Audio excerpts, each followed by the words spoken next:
Hey friends, it's Heart Bunny. Okay, wait, don't dislike the video, hear me out. Let me just get ahead of this real quick, because I know I'm gonna see this in the comments. I'm obviously not saying that Genshin's power creep is, good. It would obviously be better if it wasn't there at all. I'd prefer if there was no shilling too. Yes, I am arguing for the multi-billion-dollar corporation that makes infinite money. I know. Are we done here? Cool. Okay, so, my English teachers told me that you should have your thesis statement bright and early, so here we go. What makes Genshin's power creep tolerable is that the combat is more complex, the pace of the power creep is slow, and actually interfacing with that power creep is entirely optional. Gacha games and power creep are unfortunately things that go hand in hand. If you're not in the know, I'll explain these things real quick. Gacha games are games, usually for phones, where their monetization model of selling you loot boxes is omnipresent throughout your account's progression. Power creep is when you constantly make new things stronger than old things, always upping the ante. This ensures that nobody is ever just done. Even if you own the best characters or weapons in the game, they'll only be the best characters or weapons in the game for so long. People will always be on the hook to keep spending. These two things pair together quite often, which is unfortunate, but I think that Gensh's usage of it is the least worst of this idea. The not as bad execution? Let's talk about nuances. Gensh combat is much more involved than a lot of the shovelware that came before it. Now, I know that some people are going to get up in arms when I say that because, in the newer gacha games, you can zippy-woppy schmoopy-doop if you frame-perfect left-click at but I'm not talking about that. I'm talking about these types of games. Dinky PNG auto-battlers. Whether it's Princess Connect, or Grand Chase, or Trick Owl, or Higurashi, or Pokemon Masters, if you've played one of these, you've played all of them. In these types of games, power creep doesn't actually require very much creativity. It's very easy to just be like, okay, John is fire element and his skill can do 200% damage, but Fiddlebird is fire element and his skill does 500% damage. Fiddlebird is objectively better than John. Due to Gensh's more involved combat mechanics, a character that seems like they do a similar thing still might be really different, or viable in a different kind of way.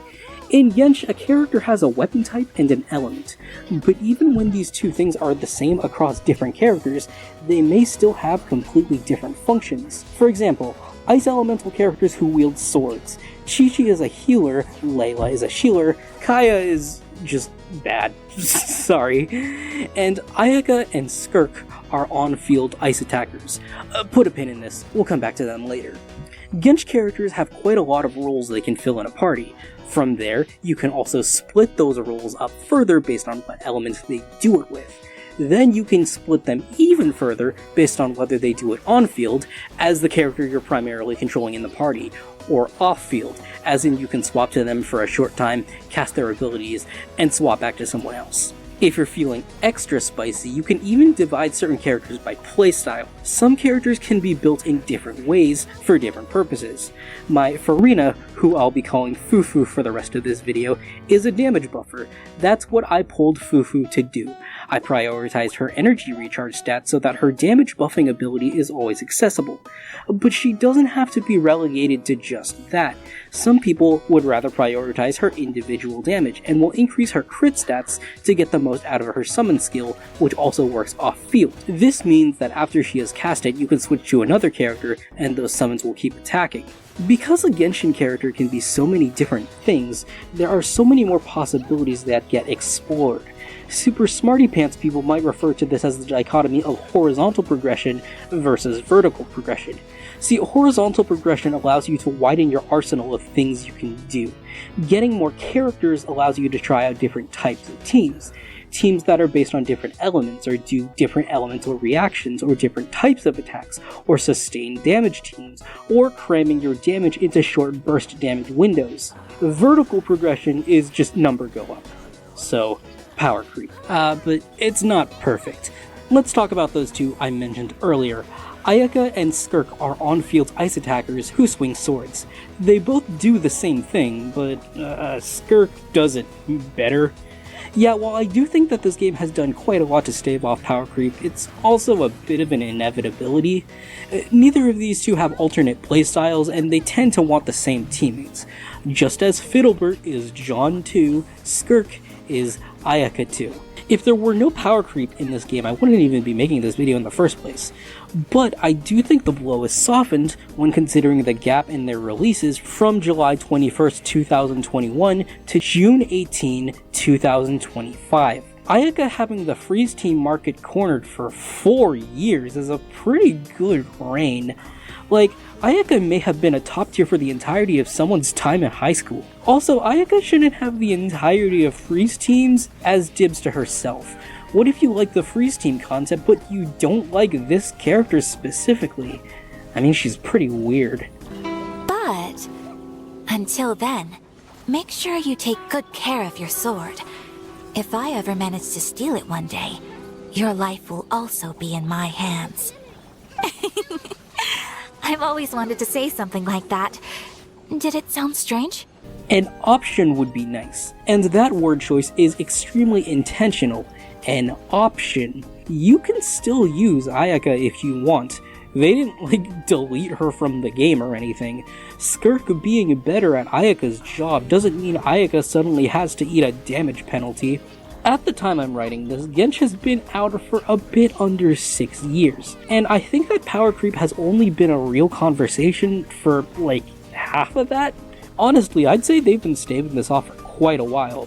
And how do they do that? Well, I mentioned that Gensh characters go in many different directions with their combat design. This means that Hoyo can make characters that do different things, instead of constantly making better versions of previous characters. But Gensh is also pretty slow about releasing characters in general. An update cycle in this game is a month and a half, and one update cycle will feature 1 to 3 new characters. You can tell when Gensh is someone's first gacha game because they don't know how good they actually have it. I was a Brave Frontier player. I've seen horrors you couldn't even believe. 6 characters released all at once? No guarantees to help you get a specific character? 0 gems per day from daily missions? Hey, if you've made it this far into the video, you probably think it's interesting. You should subscribe and get more videos like it in the future. This is a new channel, so I could really use the help. But anyways, here's the real ace in the hole. Interfacing with Gensh's power creep is entirely optional. If you don't like it, you can just not participate in it at all. As mentioned earlier, you can just not pull Skirk and keep using the Ayaka freeze team you already have. The game's expectations don't cut you off in such a way that's like, oh, well, John's 200% fire damage doesn't cut it. If you don't have Fiddlebert's 500% fire damage, you're hard stuck. They don't do that, but it's not what I'm talking about here. What I really mean is that Gensh's endgame is highly ignorable. At first, Gensh simply ran on the Spiral Abyss endgame. But then people complained that while there is an endgame that's not, quote, enough, unquote, endgame, whatever that means, and the developer said they don't like to push people too hard because it stresses people out even if the rewards suck. Then there was a combat event in Natline that was too hard with bad rewards and people got stressed out proving that developer right. Anyways, Spiral Abyss is a series of fights that require 2 teams. Each stage has a 10-minute timer, but you're scored by your clear time. The faster you clear the stage, the more stars you'll get, and every 3 stars gives you an extra 50 V-Bucks.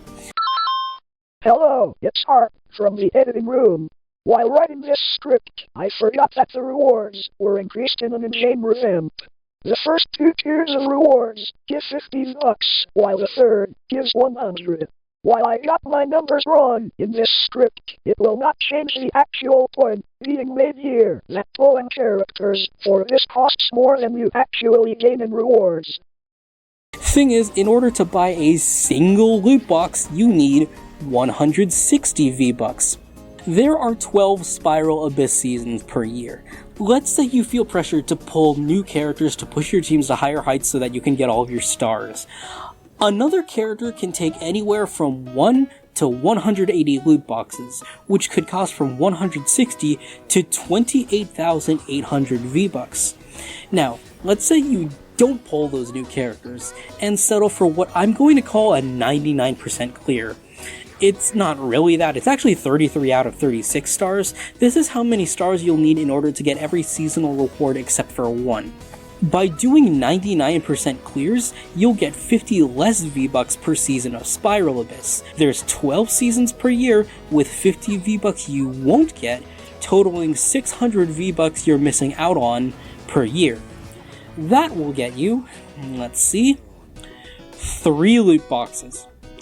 People are actually buying hundreds upon hundreds of loot boxes to keep up with a metagame that will reward them with 3 loot boxes per year. Yup. Really. Some people's counter argument to that would be like, oh, well, I still feel forced to pull characters because this is how I enjoy the game. It's not about the rewards, this is what I find fun. But to that, I have to ask you this. Why is whether or not you had fun decided by how many stars you get? In this case, it's not about, like, the mechanics of each fight, or fully harnessing the maximum potential of your resources, or getting results with the characters you already love. It's whether or not you get the star? That's what's fun to you? I'm going to pull away from Genshin for a little bit to prove a point here. YouTube user Orangey made a great documentary called The Actual History of Don't Starve, and the early parts of this video are a fascinating look into game design. Just stick with me here, I swear I'm going somewhere with this. All they needed to do now was somehow get players past the phase of what do I do now, and the game would be perfect. The most obvious answer to a problem like this is to make a tutorial, so that's exactly what they did, including stuff like craft a torch, find this thing, kill a pigman, or survive 5 days. It was all aimed to teach the player how to play the game, and it worked. Kind of. Not really. Players knew exactly how to play the game, except now they weren't having fun. They weren't playing the game for the experience. They were playing it to finish the tasks given to them, because at the highest level, the game they were playing was complete the task list. When asked to survive 5 days, players would sit around the campfire doing absolutely nothing for 40 minutes straight. The goal at the top of the screen said to survive 5 days, so that's what they did, at the expense of doing anything else. By presenting the game as a list of tasks they had to complete, they had inadvertently taught the player that there was nothing more to the game outside of tasks. Without them, there was no meaning to the game, and once all of them were complete, they stopped playing. This is the main... Taking it back to Genshin here, are the objectives fun simply because they are objectives?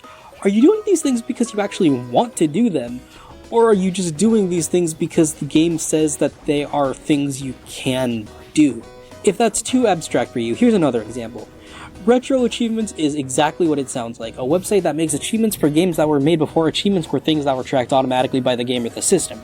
Being able to have a 100% completion of a video game is satisfying and cool.